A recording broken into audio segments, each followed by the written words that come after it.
Welcome back to my channel. ഇന്ന് നമ്മുടെ വീട്ടിൽ മാതളം ഇതിപ്പോൾ റെഡി ആയിട്ടുണ്ട്. അപ്പം ഒട്ടുമിക്ക ആൾക്കാർക്കും ചെടിയിൽ നിൽക്കുന്ന മാതളം എങ്ങനെ അത് റെഡിയായി, അതായത് നമുക്ക് ഇത് പഴുത്തിട്ടുണ്ടോ, ഇതിപ്പോൾ പൊട്ടിക്കാൻ പരുവമായിട്ടുണ്ടോ എന്നറിയില്ല. അപ്പോൾ ഇതെങ്ങനെ മനസ്സിലാക്കാമെന്നായിട്ട് ഇന്ന് എൻ്റെ വീഡിയോ. ഇതിപ്പോൾ നമ്മുടെ വീട്ടിലെ മാതളമായിട്ടോ. ഇതിപ്പം ഒരു 4 വർഷമായിട്ടുണ്ട്. ഇപ്പോൾ 2 വർഷം കഴിഞ്ഞപ്പോൾ ഇത് കായ്ച്ച് തുടങ്ങിയിട്ടുണ്ട്. അതിലൊരു 6 മാസമൊക്കെ ആയപ്പോഴത്തേക്കും ഇത് പൂത്ത് വരുന്നതേ ഉള്ളായിരുന്നു. പൂത്തിട്ട് പിന്നെ പൂ പൊഴിഞ്ഞു പോകുമായിരുന്നു. അങ്ങനെ ഒരു ഏകദേശം 2 വർഷം കഴിഞ്ഞപ്പോഴാണ് ഇതിപ്പം കറക്റ്റ് കായായി തുടങ്ങിയത്.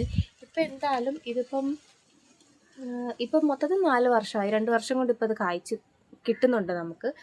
ഇപ്പം ഈ ഒരു മാതളം ഇതിപ്പോൾ പൊട്ടിക്കാറായിട്ടുണ്ടോ ഇല്ലയോ എന്ന് നിങ്ങളെ ഞാൻ കാണിച്ചു തരാം. നമ്മൾ മാതളം നട്ടപ്പം 2 പ്ലാന്റ്സ് നട്ട് വെച്ചിട്ടുണ്ട്.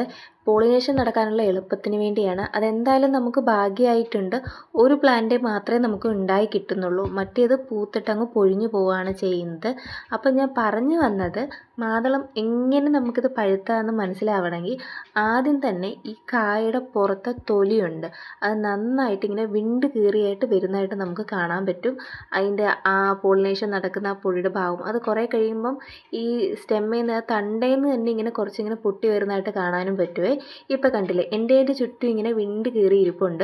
പിന്നെ ഈ തൊലിയിലൊക്കെ ഇങ്ങനെ തൊടുന്ന സമയത്ത് ഇങ്ങനെ ബൾജ് ചെയ്തിരിക്കുന്നതായിട്ട് കാണാം. ആ കുരുവിൽ ഇങ്ങനെ തൊടുന്ന പോലൊരു ഫീലിങ്സ് നമുക്ക് തോന്നും, കുറച്ചിങ്ങനെ പുറത്തോട്ട്. പിന്നെ ഇവിടെ കുറച്ച് നിരപ്പായിട്ടിരിക്കും ആ ഒരു പോളിനേഷൻ നടക്കുന്ന ആ ഒരു ഭാഗം കണ്ടോ, അതിങ്ങനെ നിരപ്പായിട്ടിരിക്കും. മറ്റേത് കണ്ടില്ലേ, ഇങ്ങനെ കൂർത്തിരിക്കുന്നത്, അങ്ങനൊരു ഫീലിങ്സ് ആയിരിക്കും. എന്തായാലും നമുക്ക് നമ്മുടേത് പൊട്ടിച്ച് നോക്കാം എങ്ങനെയുണ്ടെന്ന്. പിന്നെ ഇതിൻ്റെ അകത്തെ ഭാഗമുണ്ട് ഈ പൂമ്പൊടി ഇരിക്കുന്നത്, അത് കുറച്ചിങ്ങനെ കുഴിഞ്ഞിട്ടായിരിക്കും ഇരിക്കുന്നത്. അകത്തോട്ട് നന്നായിട്ട് കുഴിഞ്ഞ് അത് മൊത്തം ഇങ്ങനെ പരന്നിരിക്കുന്നതായിട്ട് നമുക്ക് ഫീൽ ചെയ്യും. അപ്പം നമുക്ക് ഈ മാതളം ഒന്ന് കട്ട് ചെയ്ത് നോക്കാം ഇതിൻ്റെ അകം എങ്ങനെയുണ്ടെന്ന്.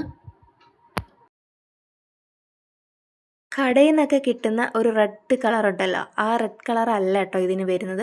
ഒരു പിങ്കും വൈറ്റും കൂടെ ചേർന്ന ഒരു കളറാണ്. പക്ഷേ മധുരത്തിന് യാതൊരു കുഴപ്പവുമില്ല, നല്ല മധുരമാണ്.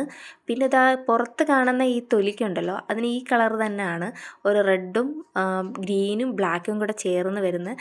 കാണുമ്പോൾ ഓർക്കും ഫംഗസിൻ്റെ എന്തെങ്കിലും ബാധയായിരിക്കുന്നു, പക്ഷെ അങ്ങനൊന്നും അല്ല കേട്ടോ.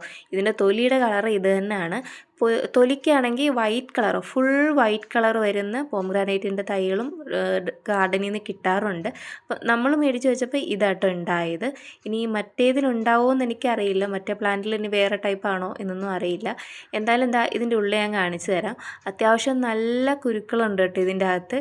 ഇതിൽ അരികൾക്കൊക്കെ ഇച്ചിരി കട്ടിയുണ്ടാവും, പക്ഷേ നല്ല മധുരമാണ്. നല്ല ക്രിസ്പി ഒരു ടൈപ്പ്, നമ്മൾ ചവയ്ക്കുമ്പം വയലിട്ട് ഇങ്ങനെ ചവയ്ക്കുമ്പം നല്ല കറുമുറ ഒരു എഫക്റ്റ് കിട്ടും കേട്ടോ. അപ്പോൾ ഇതിൻ്റെ അരികൾക്ക് കണ്ടോ, ഇത്ര വലിപ്പമേ വെക്കത്തുള്ളൂ. അതിൻ്റെ ഫ്ലഷ് കുറച്ച് കുറവായിരിക്കുമെന്നേ ഉള്ളൂ. അപ്പം ഇത്രയുള്ള വീഡിയോ വേറൊരു വീഡിയോ ആയിട്ട് പിന്നെ കാണാം. Please subscribe.